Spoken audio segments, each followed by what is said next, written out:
जय हिंद, जय भारत, अस्सलाम वालेकुम। आज हमारे all state driver welfare association की टीम भवनवाड़ी गांव में आई हुई है और हमारे जूनियर सलाहकार अरशद भाई और विलेज प्रधान आसम भाई, तो इन्होंने का बहुत धन्यवाद है जो हमारी टीम के लिए इन्होंने एक वक्त निकाला है। और इनको संबोधित करने के लिए हमारे सीनियर सलाहकार शौकीन खान, जिला अध्यक्ष नूर मोहम्मद खान और मैं ब्लॉक प्रधान पहाड़ी से आसम खान आए हुए हैं और इनको संबोधित करेगा हमारे जिला अध्यक्ष नूर मोहम्मद जी। माला पहनाकर इनको संबोधित करके जाए। अस्सलाम वालेकुम, नमस्कार, सत श्री अकाल, आदाब। तो साथियों, ये हमारे भाई अरशद भाई हैं जिनको हमने ये भवनवाड़ी गांव से जूनियर एडवाइजर का पद दिया है ब्लॉक लेवल पे। तो हमें उम्मीद है कि हमारे अरशद भाई पूरी मेहनत करेंगे और अपने कार्य में सफल रहेंगे। और मैं सभी भाइयों से कहना चाहता हूं कि सभी भाई इस तरीके से काम करते हैं। और ये हमारे आसम भाई हैं जो यहाँ से विलेज प्रधान नियुक्त किए गए हैं। तो मैं इनसे भी कहना चाहता हूं कि अपनी कार्यशैली को बढ़ा के रखें। और मैं ड्राइवर समाज को ये संदेश देना चाहता हूं कि जितने भी हमारे ड्राइवर हैं, भारतवर्ष के जितने भी ड्राइवर भाई हैं, कि हमारे जितने भी भारतवर्ष के ड्राइवर हैं, मैं सब भाइयों को ये कहना चाहता हूं, किसी न किसी संगठन के साथ में जुड़ के रहें, ना कि अकेले रहें। क्योंकि अकेले रहने से कोई फायदा नहीं है। अकेले को कोई भी आके पीट के चला जाता है, कोई भी हमारा हरासमेंट कर देता है। बाकी हम जब एकता के साथ में रहेंगे तो कोई हमारा हरासमेंट नहीं कर सकता। और जैसे मान के चलो, सपोज करो एक लकड़ी है, अगर वो अकेली लकड़ी होगी तो वो टूट जाएगी। बाकी जब कई सारी लकड़ियां इकट्ठी कर दी जाएंगी तो वो ताकत लगाने से भी नहीं टूट पाएंगी। यही हमारे ड्राइवर समाज का वो है कि हमारे ड्राइवर समाज अगर एकता में रहेंगे तो एकता में ही बल है। और एकता में रहेंगे, संगठित होकर रहेंगे तो कोई हमारा हरासमेंट नहीं कर सकता। तो मैं हमारे अरशद भाई से कहना चाहूंगा कि अपने दो विचार रखें। अस्सलाम वालेकुम, सत श्री अकाल, नमस्कार। मैं अरशद, विलेज भवनवाड़ी जी। मेरी यही है कि संगठन के साथ जुड़ के रहें और एक दूसरे का ख्याल करें, सहयोग करें। और जितने मेरे यहाँ ड्राइवर भाई खड़े हैं, मैं आशा करता हूँ कि सभी ड्राइवर भाई अपना कार्ड बनवाएं और संगठन का साथ दें। चाहूँगा अपना हमारे सीनियर सलाहकार शौकीन भाई, तो आप आइए इनको संबोधित करें। नमस्कार, सत श्री अकाल, आदाब। All state driver welfare association India जिंदाबाद, जिंदाबाद, जय हो चालक इंडिया। मैं मोहम्मद शौकीन, विलेज सामदी का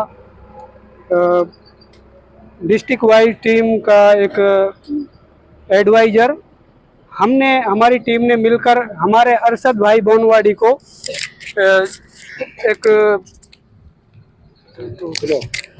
ब्लॉक लेवल से एडवाइज़र बनाया है, एडवाइज़र का पद दिया है। और हमारे डिस्ट्रिक्ट प्रेसिडेंट हमारे संबोधित करने के लिए हमारे अरशद भाई को आए हैं। और इस चीज़ के लिए हम अपने डिस्ट्रिक्ट प्रेसिडेंट को बधाई देते हैं। बहुत अच्छा कार्य चल रहा है हमारी टीम का। और अरशद भाई से हम निवेदन करते हैं कि अपने गांव के सभी ड्राइवरों को संगठन से जोड़ें, संगठन से जोड़कर उनको संगठन का नियम फॉलो करने को समझाएं और अच्छे कार्य के लिए अपना विचार रखें। और हर ड्राइवर हमारे संगठन से जुड़कर एक अपने संगठन का सही से नाम ले।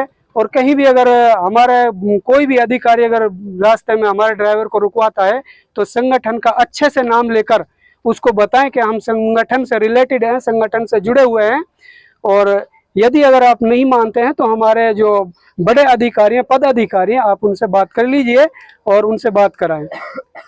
और हमारे ये विलेज प्रेसिडेंट आसम भाई हैं, ये आसम को विलेज प्रेसिडेंट का पद दिया गया है और इसको भी हम माला पहनाकर इसको संबोधित करते हैं और उम्मीद करते हैं कि अच्छा कार्य करेंगे हमारे आसम भाई। जय। ये पुराने ड्राइवर हैं, हम आज इनका भी मान सम्मान करते हैं क्योंकि हमें कंधे से कंधे मिला के चलना है। हमें जाति धर्म के नाम पे नहीं बंटना है। हमको रोड पे ड्राइवर ही कह के पुकारा जाता है, ना कि हमें जाति धर्म से पुकारा जाता।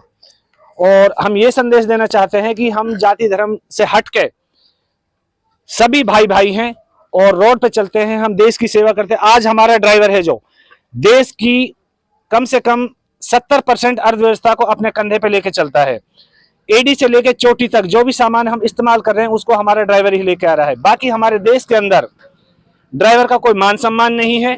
तो इसलिए मैं अपने प्रधानमंत्री जी से ये भी निवेदन करना चाहूंगा कि थोड़ा इन गरीब ड्राइवरों पे भी थोड़ा ध्यान केंद्रित किया जाए ताकि ये अपनी जिंदगी अच्छे से बसर कर सके। क्योंकि एक बस जिसमें स्कूल के बच्चे जाते हैं उसको चलाने वाला भी एक ड्राइवर है, और जैसे कि हॉस्पिटल में एम्बुलेंस जाती है तो उसको भी चलाने वाला एक ड्राइवर है, और खुद के बच्चे उसके बीमार पड़े, अपने बच्चों को वो हॉस्पिटल तक नहीं ले जा सकता। आज हमारे देश के अंदर ड्राइवर की ये हालत है क्योंकि उसका एक तो सैलरी निर्धारित नहीं है, क्योंकि बहुत से कुछ फॉरमैन ऐसे हैं, कुछ कंपनियां ऐसी हैं जो ड्राइवर का पूरा पैसा नहीं दे पाती, उसका हरासमेंट करती हैं। तो मैं उन सब से कहना चाहूँगा कि थोड़ा इस लाचार और बेबस ड्राइवर पर थोड़ा ध्यान दिया जाए, और इस हमारी जो मांगे हैं, जैसे हमें एक ड्राइवर दिवस दिया जाए, ड्राइवर आयोग दिया जाए, और जैसे हमारे ड्राइवर का कहीं पर कोई एक्सीडेंट हो जाता है तो उसके बच्चे रोड पे आ जाते हैं, तो मैं सरकार से निवेदन करना चाहूँगा कि उनके बच्चों के लिए कम से कम 50 लाख रुपए का क्लेम मुआवजा दिया जाए। और हमारे बहुत से ड्राइवर हैंडीकैप हो जाते हैं, जिसके किसी का हाथ पैर खराब हो जाता है तो उसके बच्चों के लिए कम से कम 20 लाख रुपए का मुआवजा दिया जाए ताकि वो अपने बच्चों का पालन पोषण कर सके। आज तक देखा जाता है कि बहुत से ड्राइवर जो एक्सपायर हो चुके रोड पे, देश की सेवा करते करते उनके बच्चों को सरकार आज तक 2 रुपए नहीं दिया किसी ने, तो वो बच्चे रोड पे आ जाते हैं और उनकी बहुत बुरी हालत हो जाती है, दुर्दशा हो जाती है, क्योंकि वो भीख मांगने तक तैयार हो जाते हैं।